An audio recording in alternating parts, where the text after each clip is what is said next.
Well, I just want to once again welcome everyone this morning. We have a very exciting panel. Panelists, if you'd like to take the stage, feel free. Chris Pollan from Q1 Labs will be kicking things off for us this morning. Today's session is on the theme of the program, which is securing the federal IT ecosystem. We're very excited to have together a wonderful group of panelists to talk about this. Chris is going to be moderating the discussion, and I'm going to hand it off to Chris. As they've asked me to let you know, this is meant to be very engaging and dynamic and interactive, so please feel free to ask your questions and take advantage of this great group of folks we've put together. Thank you. All right, thank you so much, y'all. I am Chris Pollan, and I can't find a place for my Mac. Get out of the way, you.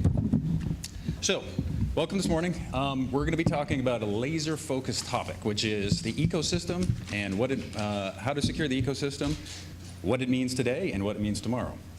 So we've got a great panel over here, and I'm going to introduce them in a second and let them introduce themselves. But first, a little bit about myself. I may not look it, but I actually came from the DoD a long time ago. I was Air Force, and in fact, I worked at the NRO before you could actually say NRO, right? When it was a Black World place. So that's how long it's been since I've actually been in the DoD proper. Now I work for IBM. There, we got that plug out of the way. I won't be talking about my company anymore. It's not my company, I don't own it. So no more vendor pitches. But I arrived there through Q1 Labs, which is a SIM company. So I leveraged my experience in the NRO, which is all intelligence gathering, and brought it to the private sector, and that's what we do at Q1 Labs. So that's sort of my background. And so I want to introduce you to the panel. I'm going to give them all a couple minutes apiece to introduce themselves, who they are, what their interests are, and then we'll just start the discussion. As Parm said, this is about you. You're supposed to be here to learn stuff, so feel free to ask questions, raise your hand. You know, we don't want mayhem. And I'm sure the panelists are going to enjoy that too. So feel free to challenge them, but don't put them on the spot, please. Don't ask them. And if you have questions, make them broad, but not too broad, right? Okay. So there you go. So with that, we have 4 people here. We've got Bob Breeze, who's the CIO of Energy. We've got Sherry Caddy, who is, and these titles get really long, so I'm just going to talk about your organization. I'm just going to say who your organization, because we don't have time for me to go through the whole thing. Plus, who really likes the moderator to read everybody's bio, right? So we won't do that. So Sherry Caddy's from DNI. We've got Keith Trippey from DHS, and then finally Charles McClam from our agriculture. So I'm going to start down the line and give you all a couple minutes to introduce yourself and talk about what you're interested in. Sherry? Okay. Good morning. Great to see everybody here at 0730. It's a bigger crowd than I expected, so congratulations. As Chris indicated, I'm from the Office of the Director of National Intelligence, but I'm from a very special part of ODNI that does information sharing and policy to share national security information. So as I'm sure you're aware, DNI was created after 9/11, one of the 9/11 recommendations, and my office was created specifically to solve that problem that was sharing counterterrorism, national security information, not just amongst the intelligence community, but also more broadly amongst the federal DoD civil agencies, but also with our state local partners, with our private sector owners of critical infrastructure, and with our foreign partners. So it's very, very broad mission space covering all kinds of stakeholders to share this critical national security information. So our focus has been the last couple of years on sharing counterterrorism type information, homeland security information, but now we're looking at how can we take what we've learned and more importantly perhaps what we've invested for the last decade in developing the policies, processes, common standards, interoperability techniques to share counterterrorism, homeland security type information. How can we take what we've learned about that and apply it to sharing cyber threat and incident information? It's 100% the same, but there's a lot that we've learned from sharing counterterrorism type information that can be applied. So we're working with the White House, the President's advisor for cybersecurity, Michael Daniel, to see how we can leverage what we've already learned and how can we better share cyber threat incident information amongst this broad constituency to help increase the protection for all of us with our networks, but also taking that cyber threat information and fusing it with other types of information. I think a lot of what I've heard in a lot of these types of forums that I go to is that there are a lot of technical people in the room, and those of you who were here for Ron Ross's talk yesterday, he touched on this, that there's a lot of technical folks in the room talking about how they can share technical data amongst other technical folks, and those are great conversations and they really need to happen. But how can we take that technical cyber information and bump it up an even greater level to talk about real national security situational awareness? How can I take what we're learning about cyber-based threats and marry it up with threat data that's coming out of the counterterrorism world and marry that up with what law enforcement's seeing and look at real situational awareness? Because if something bad happens, it's going to ring bells in all of those different information channels, and they can't be stovepiped. So how can we really bring this information up to a level that our leaders need to see so that they can make decisions, make well-informed decisions to help the security of the nation, really. So I'll be talking a little bit today about information sharing and how we can better share cyber threat incident information sharing. Well, thanks, Jerry. Bob? So I'm Bob Breeze. I'm the CIO at Department of Energy. And of course, we've got primarily we're, a bunch of national laboratories working everything from the open science world all the way to national security and nuclear weapons. We are a GOCO. We're about 15,000 government employees and about 120,000 contractors. So it's a little bit of an interesting world to work in. I think, are we going to swing back through, or are you going to hit questions later? We'll do questions after the intros, I'd rather kind of just move on. But, obviously risk management is a big deal. We've got a new IT transformation strategy for the department. It's a unity of effort type strategy because we don't really have unity of command. I always want to sit at the table and go, I'm the CIO and I'm clothed in immense power. And everybody just kind of looks at you and goes, no, you're not. So, it's a unity of effort approach to transform, protect, and advance our IT ecosystem. And a lot of the things that we talked about yesterday and the things that we'll talk about today and into tomorrow, you would see those themes there. It's available on our public website, but it talks about cloud, it talks about risk management, situational awareness, and engaging the best of industry, academia, government, and early and mid-stage innovators. So I think that's pretty important for us. The other is that as Energy, we are the sector-specific agency for the critical infrastructure, electricity, oil, and natural gas. And so we have a unique spot there. And I get to work very closely with the Assistant Secretary for Electricity, Pat Hoffman, and the Director of Intelligence, Bruce Held, on how do we begin to do a better job of securing the critical infrastructure ecosystem.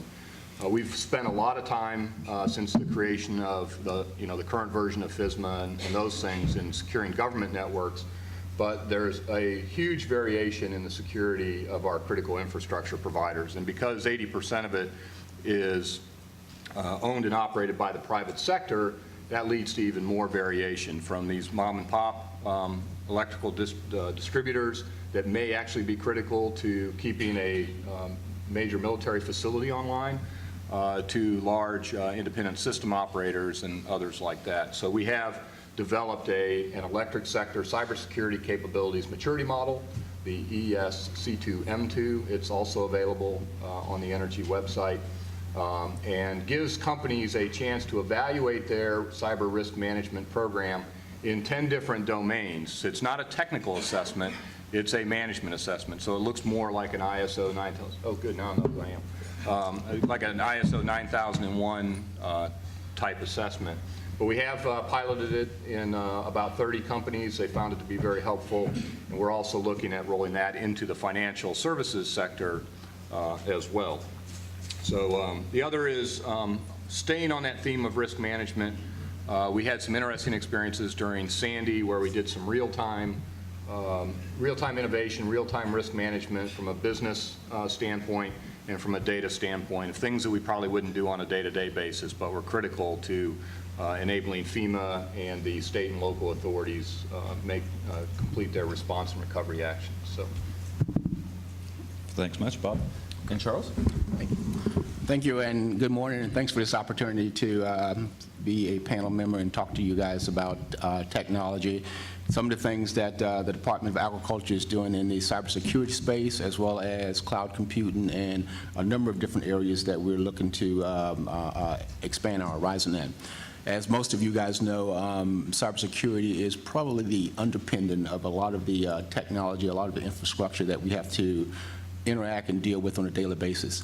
One of the things I did, I guess approximately 4 years ago when I came to the Department of Agriculture as the Deputy CIO, I worked with the Congress and some of my counterparts over at DHS, and we were able to squeeze, and I'm not sure how I did it, squeezed out about $43 million in additional funding from Congress to actually set up and establish an agricultural security operations center. That Security Operations Center is the linchpin or centerpiece, if you will, of how we conduct operations across the entire space, which is comprised of 29 CIOs. Like Mr. Breeze here from Energy, I have oversight and span of control to some extent over 29 CIOs, but I manage nothing.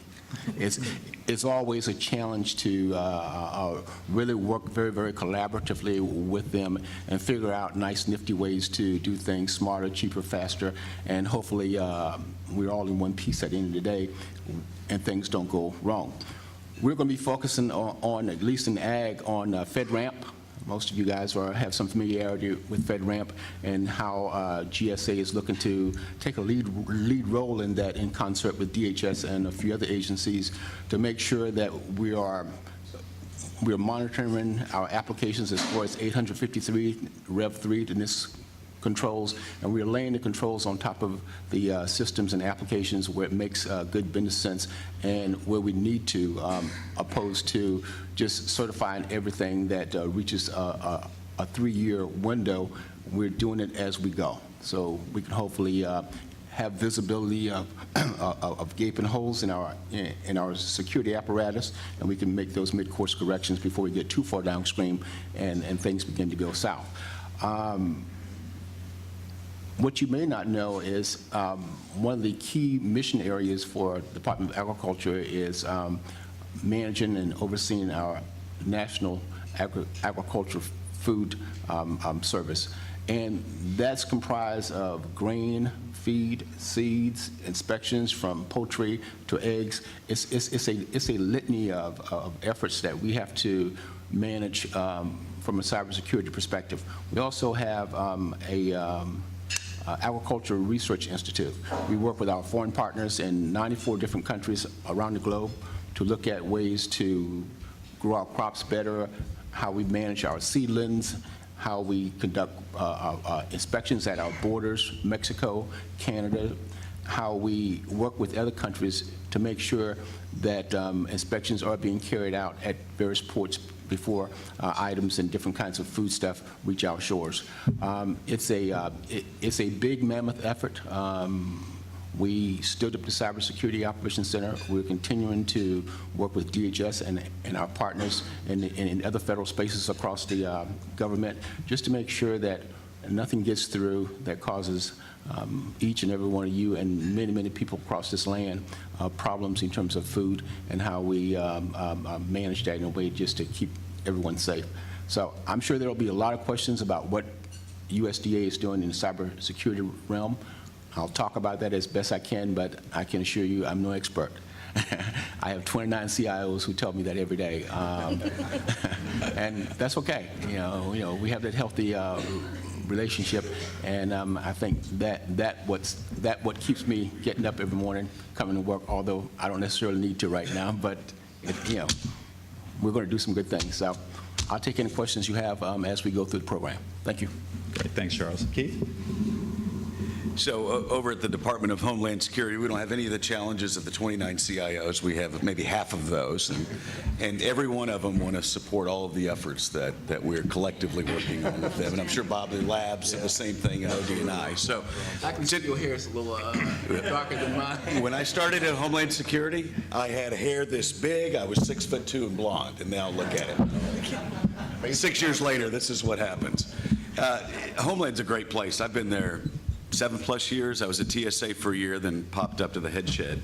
and I've been there for about 7 years, and I love it. It's an unbelievable mission space. I see a couple of former folks from DHS, Craig and Gil over there. It's a fun place to work. It's a completely different environment than some of the other places out there. In the private sector, you call this post-merger acquisition. That's where we are 10 years later. And I think on the IT side, we've made a lot of headway. Certainly on the cyber side, I'm going to break it off into two buckets. There's our mission side, and then there's the CIO side. I'm probably going to stay more in the CIO cyber lane, but we'll cover a bunch of topics here as we go. I have responsibilities for, and this word really drives me crazy anymore, the cloud word. Really like to look at it as commodity IT, right? Cloud's kind of a buzzword, but commodity IT and transforming the way that we deliver IT services, breaking down those cylinders of excellence and building enterprise commodity services. That's one business line that I have. The other is building enterprise applications and services. And the third, which came along last year, I inherited records for the department. So it's kind of interesting when you look across that space, one of the main things, and this is a theme for us that we're looking at closely in the department, is how do we move away from just protecting data out at the edge, at the network, and then protecting it at the system layer, so i.e. putting the alligators around the moat, and then let's start protecting the data. So that's a transformational shift that really, I don't think any federal agency has quite figured all of that out yet, but that is certainly a model that we are looking at taking some steps in.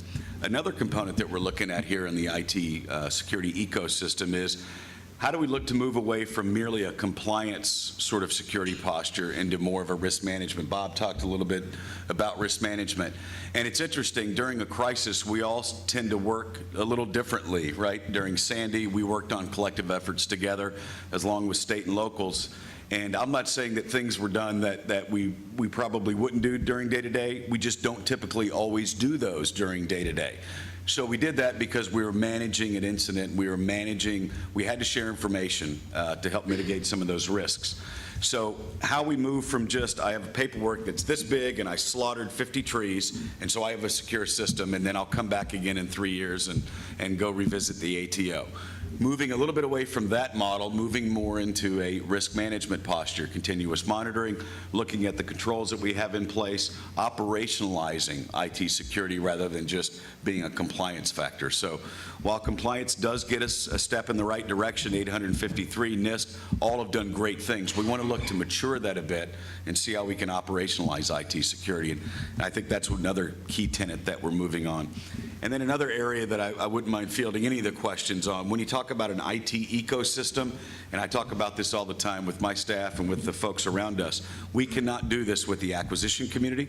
We can't do it with the program offices, because like most of us up here, we don't own all the IT dollars in our organizations. There are programs that deliver IT services. We have to collectively work with the program offices to get them up to speed on when you're collecting the requirements, how you can bake in security into the design.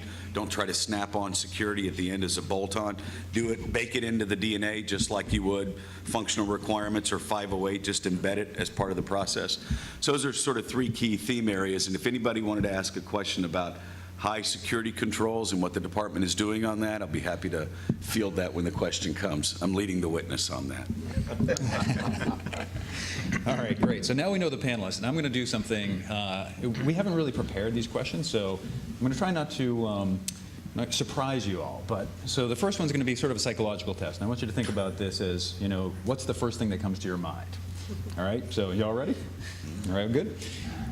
So since we're talking about what are our challenges currently and future, let's start out with current. What is the one thing? So we always hear that the hackers are winning, et cetera, et cetera. What is the one thing that we are doing wrong that you would change? Anybody want to start? You can't think about it. It's a psychological test. It's like a Rorschach blot. What keeps you up at night? Well, I'll jump in here first. It never hurts to go first, right? Because by the time the other four go, you'll have forgotten a lot of what we said. Not just one shot and out. So I wouldn't say what we're doing wrong. I would say where there's room for maturity, right? There's room to get better at it. And again, I would go back to securing the data. If you've secured the data, we're going to a mobile world. The department's, one of the efforts we're leading is establishing a mobile workforce with a capability called Workplace, putting VDIs out there, mobile device management, endpoints. So that's a service that we're rolling out as we speak. And as we do that, there are interesting things that come up, like during the VDI session, how are you going to ensure that you're protecting the data once it's inside that protective little enclave? Those are different sort of challenges than we've had before. I think at the end of the day, if we could protect the data and set it up in such a way that says Trippy can only get access to certain data no matter where I am. I may be coming in off a different asset. Well, maybe I'll see different pieces of data than I would if I was coming in off of a DHS asset.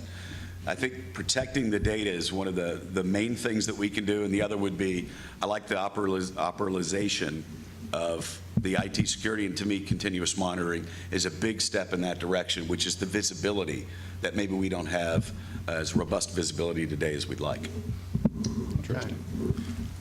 I'll try and follow your lead, okay?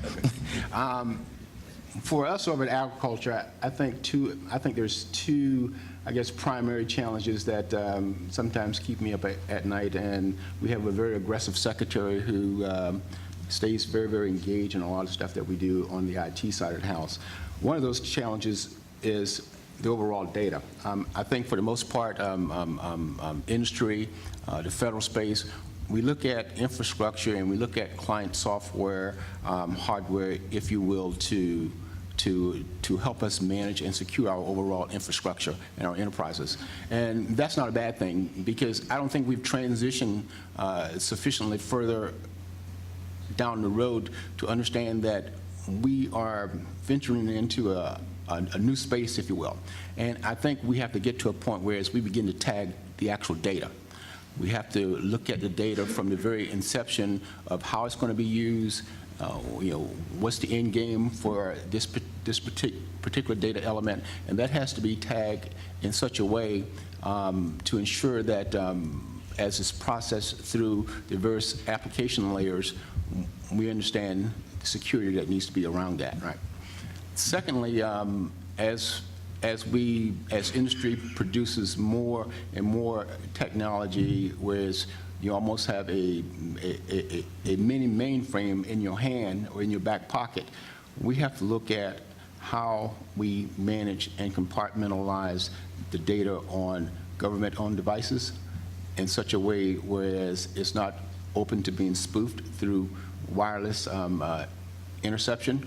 We have to look at working with industry, or at least I think from the agricultural perspective, we have 29 different lanes that we manage data or some aspects of the agriculture business mission, if you will. And each one of those are central to the mission of, for example, FSIS, our food safety inspection services that deal with poultry, meats and so forth. That's a particular lane in and of itself. I think as we develop smart technologies, phones, iPads, and the whole major concern around wireless, communications, wireless interdiction and interception of different kinds of in different spectrums, I think industry needs to begin to work with us so they can develop a technology solution, and it has the requisite compartments on it that deals with the vertical for food inspection. I think when we talk about logistics, we need to develop a vertical with a compartment built into the wireless device, mobile device that deals with log, finance, and so forth. Right now, there's a whole discussion across the space around bring your own device. And with that comes all kinds of considerations. But if the federal space would take the time to interact with industry and work with them to develop not just vanilla PDAs and other kinds of smartphones, iPhones, mobile phones, and so forth, not just develop a vanilla one and hand it to you, and then you have to figure out, working with NIST and other players across the space, how do you protect that? How do you compartmentalize that? How do you manage the data that's on that particular device in such a way whereas you're not exposing not only your agency to potential breaches, but some specific kinds of security data that you may have on the device may open a wider area of exposure. So I've been talking to Microsoft, I've been talking to Dell, Hitachi, and other vendors to try and figure out ways to work with us and hopefully develop a mobile device, smart mobile device that deals with not just vanilla, but builds out a compartment on that device that strictly will house financial data, logistics data, intelligence data to the extent that it's practical, in this environment. And when the phone reaches us, all we have to do is provision that, do the configuration, and hand it to the end user, and off he goes. I think now we're just purchasing devices from our industry partners, and then we're trying to figure out how to use them at the end of the day. And I think we need to leapfrog ahead a little bit and begin to work more collaboratively with them so they can develop these kinds of devices to meet our requirements and not try and re-engineer the device to meet the requirement, exposing ourselves to all kinds of security risks. Great. Bob and Jerry, do you want to? So I'm going to go down a slightly different track. What keeps me up at night? Nothing, because I don't sleep. But I think if something's keeping you up at night, then you're probably in the wrong job, because if you're living in a world where you could be unemployed by the end of your panel, it's like you probably ought to go find something else to do if you don't want to be in a high-risk, high-reward job. But I think that I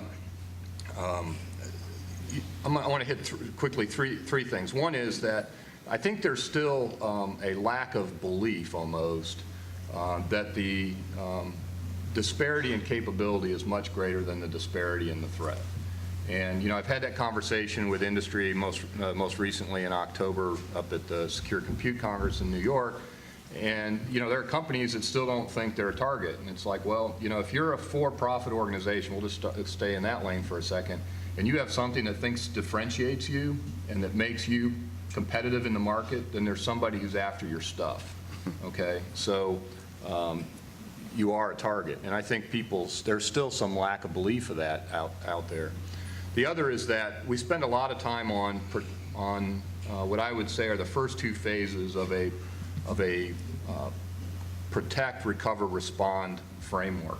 We spend a lot of time protecting our systems, and we spend a lot of time recovering when those protections don't meet our needs. The third piece of that, though, response, is really something that requires a whole of government approach. And you're starting to see that in the press. And that is, how do you impose risk and consequence on your adversary? And those are things that companies and individual government agencies, one, aren't necessarily equipped to do, and two, aren't necessarily allowed to do by law. So those are things that the country has to come to grips with, is how do we deal with the respond piece without escalating this into a new era of cyber warfare.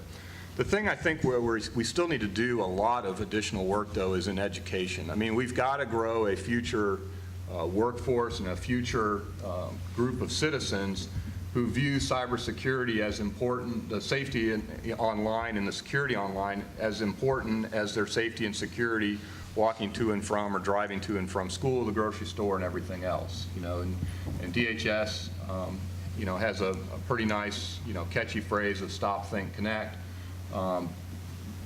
But, I think we need to do a lot more on the education side of bringing our youth up, because in 15 years, when this truly is the Internet of Things, and everything is connected to everything, we're already seeing the challenges, on the critical infrastructure and that crossover between IT, business IT, and the industrial control systems, the OT, the operational technology, and that's where we're seeing a lot of risk come into the system that people just aren't aware of. So I think education is a critical enabler. Interesting. Sherry, did you have any comments? Sure. I'd say it boils down to what keeps me up at night, boils down to a continuing stovepiped mindset. And Bob just touched on this. We're in an interconnected world. We have these interconnected missions. We're sharing information. But we still don't have a good handle on how to do that securely. And it's the spaces in between that are going to give us the problems. And, we had this wonderful example of that with the WikiLeaks incident a while back. And that was the perfect storm of physical security coming together with cybersecurity, coming together with personnel security. It's a failure on all three of those fronts, yet all of us in our federal agencies tend to treat those things separately, and they're not well integrated. Not to mention the fact security overall, all three of those aspects of security integrated well with mission. And that continuing stovepipe mentality when we're living in an interconnected world, I think just means that we're going to see continued problems like WikiLeaks, although we're doing what we can to address that. There's been a lot of attention to it. There's been a fair amount of progress made in working through setting up better identity management. These are good steps, but we still have this stovepiped approach, whether it's systematic from an organizational standpoint, systematic from a financial management in the government standpoint, from our oversight in Congress. It's all quite disconnected, and it's hard for us to integrate at the level that we need to ensure that when we're sharing information to do mission, which we will and which will always happen because the mission will demand it, that we're doing so securely. So the more we can get beyond that stovepipe mentality, I think the better off we'll be. I'd like to follow up on Sherry's comment there, and it goes back to risk management again. We're still, risk is still being managed, most agencies, I would argue, in a stovepipe manner. We're doing a lot of work now in cybersecurity risk management, but how much are we doing on true integrated risk management and managing risk at the top of the organization? And Ron touched on this yesterday during his comments. The financial sector understands how to do risk a lot better than most of us do. But when you start looking at how do you integrate the risk to the business from personnel, physical, cyber, external risks, and all those other things, we still just don't do a very good job of that. The Department of Energy created an enterprise risk management program, but it was primarily for the derivation of requirements, because we develop requirements by policy. I mean, that's how we do it. We don't have the DOD method, with a requirements oversight council and all that type of stuff. But what we do is we look and see whether or not national or international standards or best practices are sufficient, and where they're not, then we issue a directive that says, okay, everybody, you have to do this. And that's really a way of doing risk management and mitigating those risks. But we still don't integrate them. We do them we have directives on everything. I mean, including a directive on directives. So, but what we don't do is have any corporate risk management across that. And when I tried to raise that, the answer was, well, we don't know how to do that, so we're going to work on it right now as we build new requirements. And yes, we expect you guys to do that on cybersecurity. But this intersection between physical, personnel, and cyber is becoming incredibly important. And the concept that you have a chief information security officer, and then most of you all probably have a chief security officer as well, and his or her portfolio is probably that industrial security model or the physical security side, is you get this, and I've some of my industry peers that I've talked with, they're having this conflict now of, okay, when you start to bring those together, who's in charge? Is physical going to own it, or is cyber going to own it? Are they going to partner together? Are you going to create a new executive that ties them together at the senior VP level or whatnot? So I think, as Sherry mentioned, the intersection of these things is going to become more and more important. And then even to make it more complicated is the whole issue, I think, this afternoon of supply chain. So it sounds like there's a couple of themes that seem to be running through what you all are talking about. One of them is protect the data, right? So everybody's worried about the data. And visibility is the second one. So visibility meaning not just from an intelligence perspective, but also visibility across agencies. So, I mean, the reality is I sort of, in the private sector, that's difficult to do. In the public sector, it should be easier, shouldn't it? Right? I mean, so what's the solution? What is the future? I mean, we talked about the present. What are we worried about? How do we get there from here? Sherry, you and I had a conversation last night about who should be at the table when we're discussing things. And a lot of times it's architects and there's no legal representation, or there's no interop. So we're not bringing the right people into the conversation just from a pure job description perspective, but also from an agency perspective. Is there a solution to that? Who should be involved in the conversation? Well, obviously, the broadest set of stakeholders that you can, and it's is difficult. And again, Ron Ross touched on this very well yesterday, of the concept of having more joint integrated project teams that bring together not just the architects and the people that are building the networks, but also our privacy specialists that can help advise how to best protect our data from that level. But, really the mission involvement, I think, is what often gets lost, that I see too often security sort of being pushed aside as that's too hard to understand, nobody can explain it to me, let's just, send those techie guys into the corner to do it, and not really understanding well what the risk to the mission is, what risk that the mission is being asked to accept, and how to articulate requirements. It's I think, a better conversation all around. But unfortunately, I think our tendency is to, when we're talking about architecting systems, let's get a bunch of architects into a room, and they may or may not have some security subject matter experts with them. Or if it's talking about, let's, write cyber legislation, we get a bunch of lawyers into the room, and they may or may not have some security people there informing them. So it's, and these things kind of happen in a haphazard way. We tend to break ourselves up in these missions or along organizational lines, and there aren't as many governance structures within the federal government that cross-cut those lines. We have things like the Federal CIO Council, which is great, but then we also have an intelligence community CIO council, and that's just for those people. And so there aren't enough governance structures that really truly cross-cut the federal mission space between the intelligence community, DoD, and the civil agencies to really have these conversations. We're not in the stovepiped paradigm that we have been of the intelligence community operating in its own little box and DoD doing its thing and the civils doing their thing. We're all working together, especially on security. This undercuts all of us, and there's a lot of discussion about the weakest link. I don't know that I would buy that, because the whole WikiLeaks thing did not happen at the weakest link. It happened at DoD and the State Department. So those are folks that have a long tradition of securing data and securing classified data. So I don't know if the weakest link model holds, but we're all linked together. And I think the more that we can recognize the need to have these integrated discussions, bringing in a variety of subject matter experts, and having those discussions will make it better. But it's really the governance piece that needs to be strengthened, because the governance piece is where that brings it's the table where everyone can come together. Okay, can I just piggyback on that? In 2010, the president announced that data was going to be declared as a national security asset. In 2012, approximately 3 weeks ago, Congress prepared a draft bill that will essentially become Klinger-Cohen 2.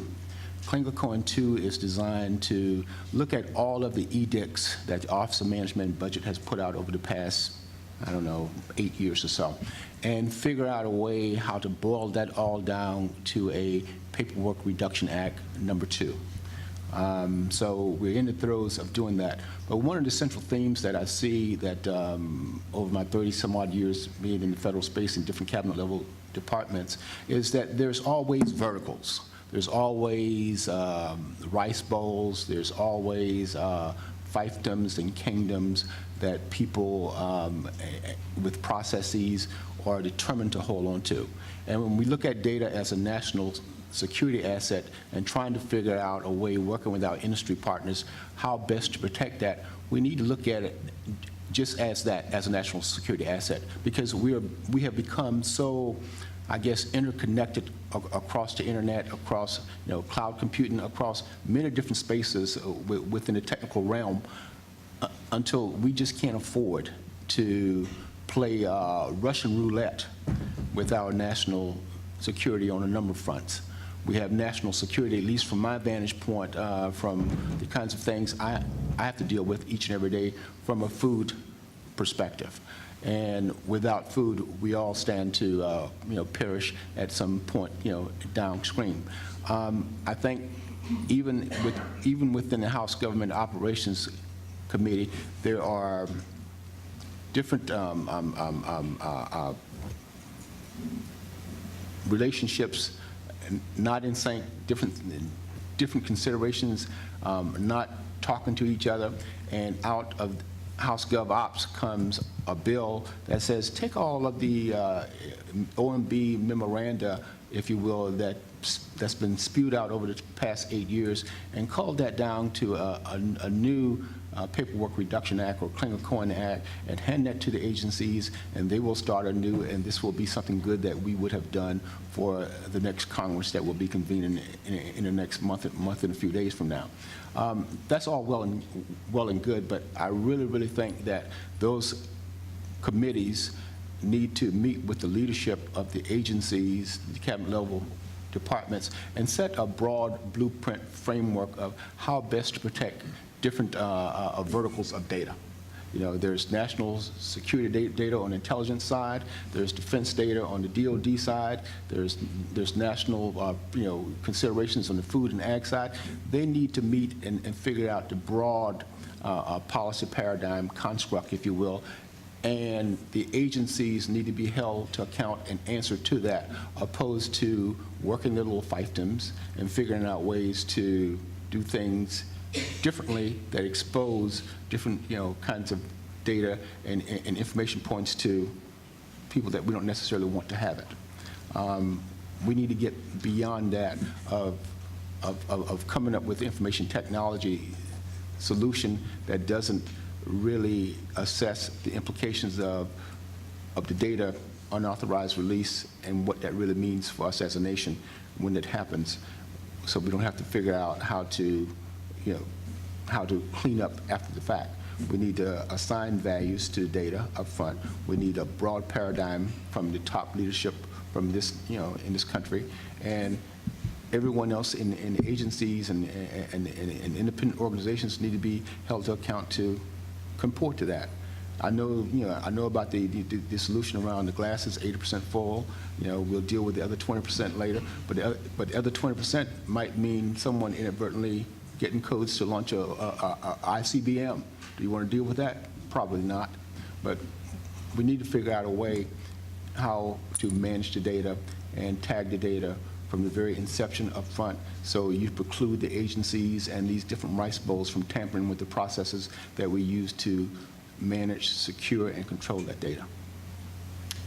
So it's interesting. I've been talking to a lot of, Parham actually brought it up yesterday, is that we need a culture change, right? So that's part of the problem in security right now. And I think it's something you all have alluded to, is that we're stovepiped, we don't bring the right people to the table. But how do we affect that change? So in the private sector, the role of the CISO has been evolving, and one of the things that people are talking about, what does CISO really do? Does he or she have a stake at the table, a voice at the table, or are they just a consultant that helps the executive management to understand risks? My personal position is that the CISO has to be the interpreter. They're the person who takes geek speak and brings it up to the executive level and takes that executive mission and brings it back down into the IT world, right? So that's a cultural change, and there seems to be somebody who has to champion this culture change. And Keith, I know that you're interested in culture change. You talk about it. We talked about it a couple times.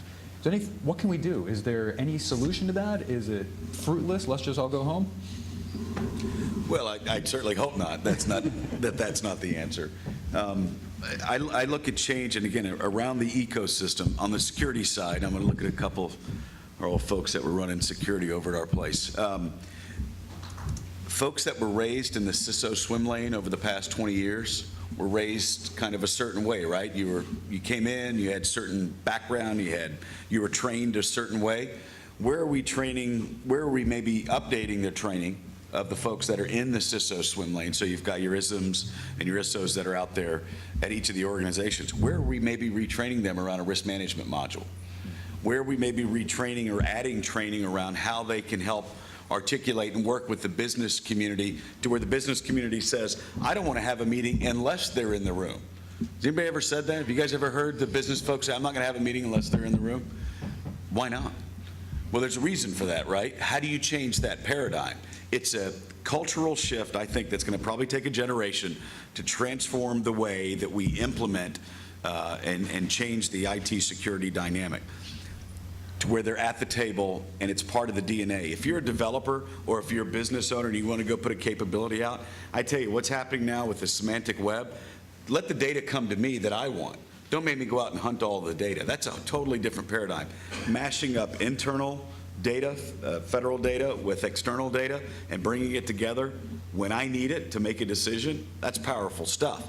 You're not going to get there if you don't have the DNA shift that when I'm kicking off an initiative, whether it goes all the way back to the Hill or through OMB, or when I'm sitting there and I say, okay, I've got a business problem at a federal agency, how do I go solve it? You've got to have the right people in the table, and they're not going to be at the table if culturally we haven't changed what their role is in that process. Typically, and that's unfortunate, is they're viewed as the roadblocker, the obstructionist at the end of the project right before you're ready to go live. And then everybody scrambles around and the CNA documentation gets done and it goes live.